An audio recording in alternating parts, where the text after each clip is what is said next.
Hey everybody, Russell Camp here. I wanted to try out a couple things. One of them is this video, and I wanted to see how well this works, how well it works for you, and how well it works for me.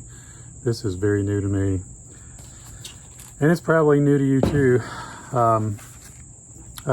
Honestly, I'd much rather be there in person to be with you, to get your reaction, to get your feedback, to answer your questions, and to sense what you're thinking, I guess. But I'm not. So we have this video, and we have the technology, and I just thought we'd give it a try. So what I want to do tonight is talk about Plan ID, specifically Herbaceous Plan ID, and why we do it and how we do it. And first of all, I want you to understand the context that I am teaching this from. Plant identification is kind of my thing. Many moons ago, when I was a wee lad in high school, my FFA teacher, ag science teacher, got myself and fellow students involved in the FFA contest, and hopefully some of you were involved in some of that as well in your high school experience. We did rather well for Jonesboro Senior High, kind of a semi-urban, suburban high school. Wasn't really heavily ag like a lot of FFA chapters are. And all we had was a greenhouse. Actually, we had two, and they were very well operated. So we participated in the FFA contest, and we did well. Our first year competing, we placed first in the state and went on to nationals. And then our second year competing, we placed first in state again. Now we were in a different category. The first year we were in floriculture. One year we were in nursery landscape. I don't remember which was which. But at any rate, that second year, when we went to the National FFA Convention, which at the time was held in St. Louis, Missouri, always in St. Louis, Missouri, we competed, and I don't remember how we did as a team, but as an individual, I placed 6th in the nation in Plan ID. And ever since then, ID has kind of been my thing. I had a really good teacher, and a lot of it stuck. And I continue to learn more, and now I want to share that with you. So I want to talk about the thought process that goes behind identifying a plant. But let's kind of pause just a minute and think about something else. When you go to the grocery store, or when you go to, let's say, a Braves game or a great big sporting event, and you come out of the event or the grocery store and you go to find your car, the vehicle that brought you there, how do you know how to find it?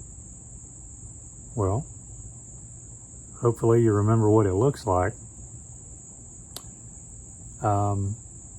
So you've memorized the color and the shape and the model and the dings and the scratches and the decals that make it yours. And you also remember the context. You remember where you've parked. Hopefully you've made a mental note. I find I have to do that more often now. It's like, yeah, there's a light pole, there's a tree, third aisle over, I'm lined up with that door. So you remember your vehicle by two things, the plain old memorization and context. Plan ID is identical to that. That is the exact same way you're going to remember 50 to 55 plants that we're going to study this semester. And I want to tell you how we're going to do it. I think Plan ID is the exact same mental process that we all go through to identify any of our belongings or anything that we're familiar with. And that's through memorization and context. And what I mean by context is you can recognize things by where they are. Let me give you an example of not remembering something that's out of context. Let's say you have business in Henry County, and you happen to be at one of the K-12 schools, and you happen to see me, and I'm in my uniform. And you may have seen me in my uniform when I was there last week. But let's say you haven't ever seen me in my uniform, and for a minute you don't recognize me because that was a hummingbird, because I'm in my uniform. So I'm out a little bit out of context from your memory. So that's kind of what I mean by context. And plants are kind of the same way.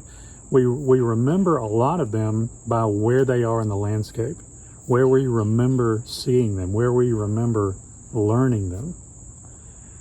So context is important.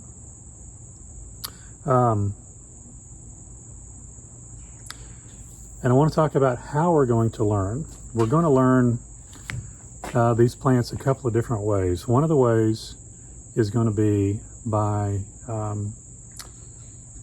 learning the Latin names and the common names, or the common names. And we'll talk about that at length, about common names versus Latin names and why they're important. We will also learn them to some degree, by plant families.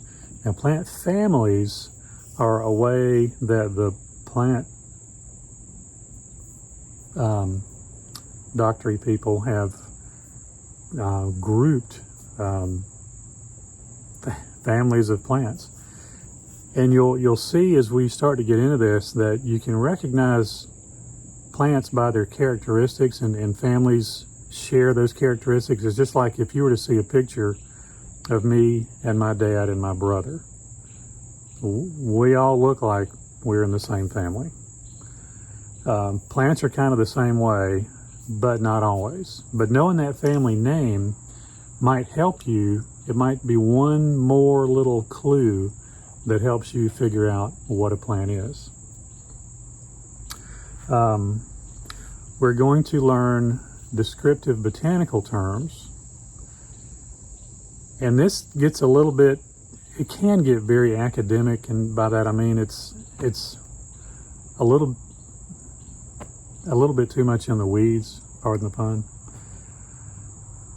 But when we start reading the literature, when we start reading descriptive terms that are in Horticopia and that Alan Armitage has written about, and reading, whatever resource that we can find on the internet, we will see these descriptive terms that aren't used anywhere else. They're botanical terms, and they're weird, okay?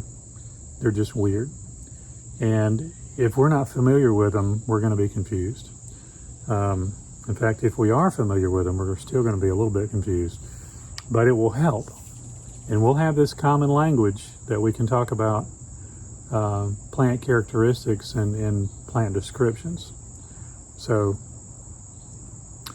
that's actually where we're going to start later this week, is with plant morphology, and that's learning about the botanical terms, botanically descriptive terms for leaves and stems and leaf arrangements and leaf margins and different types of blooms and root structures and bark and things like that. Now, honestly, we won't talk about bark too much because this is herbaceous plant ID, and there aren't too many herbaceous plants that are barky. That's mostly in woody. But hopefully, if you haven't had woody ID, this stuff will help you. So that'll be where we start. But for today, I have a little bit of a different assignment because I want you to become familiar with Horticopia. Horticopia is the software that we have purchased to help us study plants. And the interface, once you open it up on these computers around the room, you'll see that the interface looks a little bit like almost like a 16-bit video game from the 80s. And it kind of is. Horticopia has been around for many, many years, but it's grown into a very powerful database of plant stuff. So I haven't looked at it in a long time, but other than just recently, and I'm really excited about what kind of resources are in there. So that's why you're here today, is to avail yourself of these computers and on Horticopia. And if you will look in Blackboard, there is an assignment there that details what your assignment is. And basically it's this. Many times cities or companies will use a flower or a plant as their logo, something to represent their company and who they are and what they do. For instance, if you'll recall the logo for Callaway Gardens, it has a plum leaf azalea as part of their logo. If you have ever been to McDonough and have ever heard of the Geranium Festival, and have ever seen any City and McDonough trucks riding around, they've got that circular logo with a geranium in the logo. And there's countless other examples of real, actual plants being used as part of a logo. One that may hit close to home for some of you is that the city of Griffin is unofficially known as the Iris City. So your assignment today involves doing some research about irises in the Iris City. So look in Blackboard and send me that assignment when you get it complete. You'll find all the details in there. Thanks.